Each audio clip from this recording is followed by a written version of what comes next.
Hello, friends, neighbors. John, your wish neighbor here. Welcome to Sunday and happy almost St. Patrick's Day. We're so close. Of course, I have to talk more Irish with you.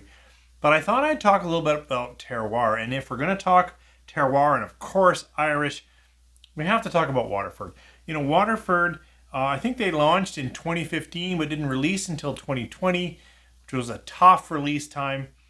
But they are certainly, when you think of does where the barley grown matter in the final product, I think right up there and need to be considered. So I've got two different family farms.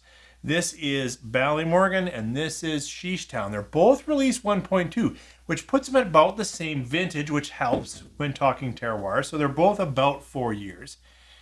And then we'll see, like, can I taste the difference in these two? Well, I'll tell you right now, I absolutely can. So we'll talk about these two releases because they're still on shelves, at least here in Alberta. You can still find different releases often on sale now. And we'll talk a little more about terroir. So why don't you pour some Irish Single Malt? If you have any of these classic blue bottles from Waterford, why don't you pour some of that? And we'll share a little bit about Irish Single Malt. And we'll toast Mark Reynier's idea, maybe hopefully give him a little courage to keep going. 3, 4.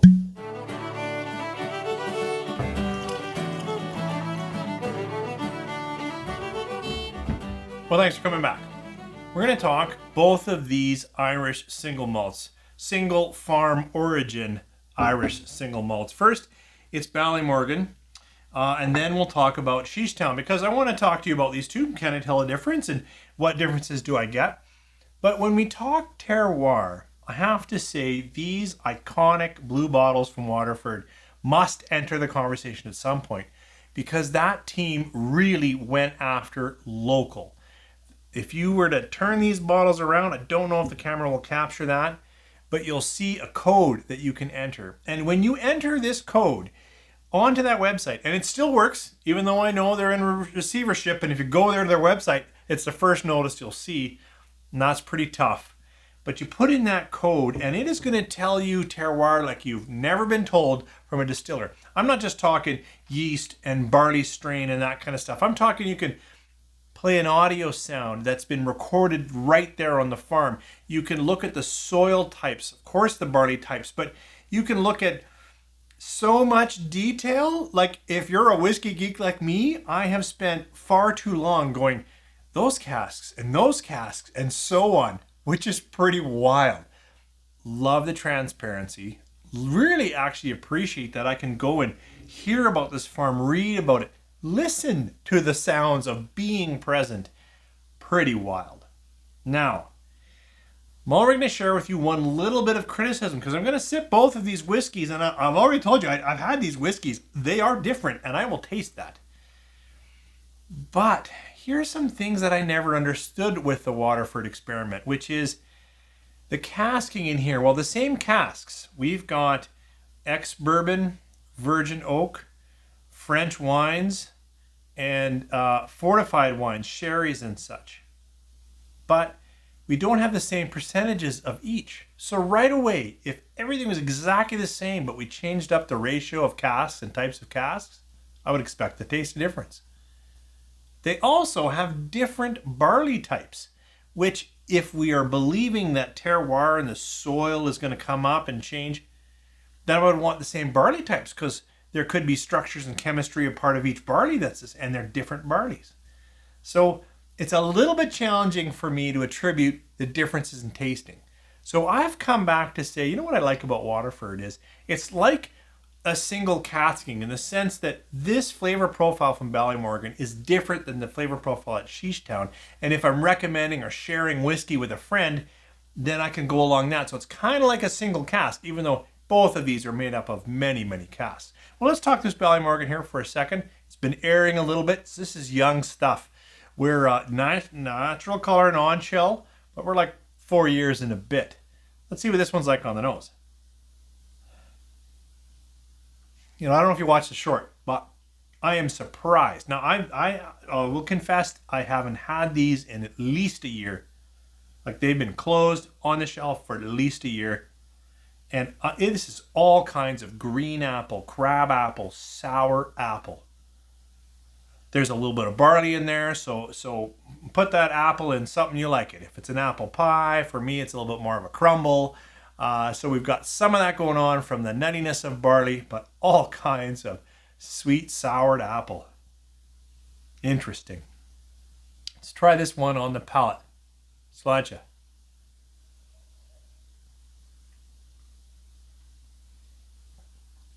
That's pretty hefty. Oh, you know what? I started speaking a little too quickly. It's pretty hefty. It still has orchard fruits, soured fruits, sweet barley sugars, sweet candy. There's some candy in there too, some sugar. A little bit of more fruits from maybe some of that sherry and the wine in there. There's nice oak. Quite a bit of nice oak, but this is still, the impression is young and green and a little bit hot. I have to say this drinks hot. Now I should put a splash of water on it and see how that goes. So coming over to same distillery, here we are in this interesting blue bottle, but this is Sheestown. It's a different farm, different location, and that is part of Mark Reynier and that group's vision to say, look, the soil itself, the microclimate conditions creates grains that are going to create different flavors in whiskey. And so it also has that same, there's a coat on the back.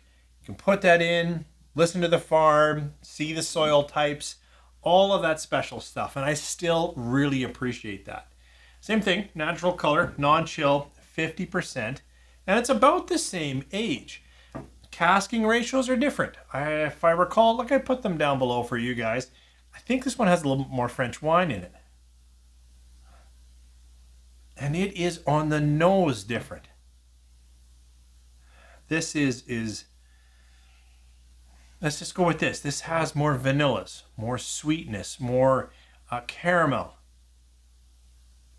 Now, there's still orchard fruit. It's still a young single malt, but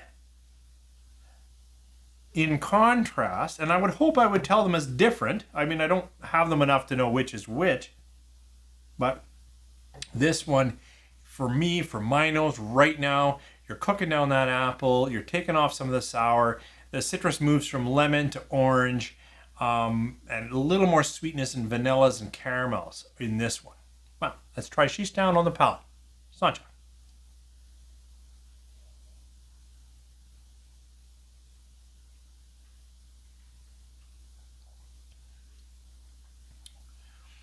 So it's interesting. Well, this one was punchy and young, sour. This one is a little more spice, a little more ginger, a little bit more light pepper. So creamier on the nose, spicier in the palate. This one, not as spicy on the palate. Hot, young, interesting. Okay, I'm going to put water on both. I've put a dollop of water on both, stirred them around, they sat for a little bit. And I want to come back. The reason why I jumped right into that is because, people watch a couple of minutes and move on, and that's cool. It's cool. I do the same thing. I try to watch as much as I can, and it's just only so much you can watch in a day. And here, if you're thinking of something unique, a conversation piece that you're bringing to a St. Patrick's Day party or something, I mean, this bottle is, first of all, a conversation piece. These Vintlocks, once they're not sticky like that, are kind of neat. And then the whole terroir and whiskey is a great conversation, and it's one that can be fun. It's also one that can be controversial. I've read what's happened. I know that Waterford is now in receivership. And it sounds like when I've read the interview from Whiskey Advocate, of course I subscribe to that, it seems like a lot of why it didn't go is, timing of launch and overextension and market pressures and those kinds of things. Not necessarily the whiskey. So I heard they have stocks laid up, and I heard an amazing commitment from Mark, and the concept of understanding terroir is something I want to know more about. I love the information. I can't tell you enough how amazing it is to just hit play and just listen to the farm, read about the family history and the 5 generations, and look at the soil types and think, this is a level of whiskey geek I've never been at. And it's pretty cool and makes for a great Irish single malt. But if we're going to dig terroir, I'm a scientist at heart. I'm a science teacher, so I'm not really a scientist, but you've got to isolate the variables. And if we're changing barley and changing cask ratios, it's tough for me to say I can taste the terroir. Can I taste the difference? Absolutely. So this one, in case you see it on the shelf, is Ballymorgan. It's an early one. It's the 1.2 release, 4 years old or so, with some water.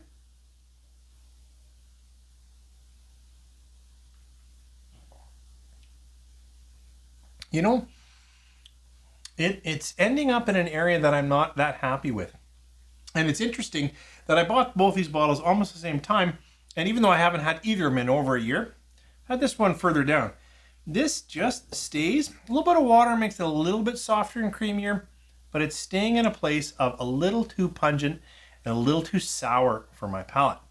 Let's try the Sheestown with some water. I still prefer the nose on the palate. Sláinte.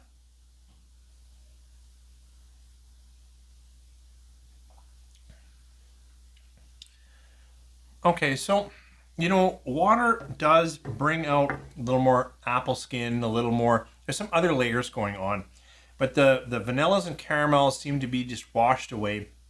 And watering them both seems to reduce the experience for me. I actually don't mind this one as much, like with no water. It's not my favorite, but it's like, okay, there's something going on here. And this one I really quite like the nose. Both with water, for me, just become young single malt, a little bit tannic, and not all that exciting. But this is still an exciting experiment, and I still would want to reach through the camera and say, Mark, I hope you've got connections to try to relaunch or try this again, because like I just really appreciate that this says right on here, single farm origin.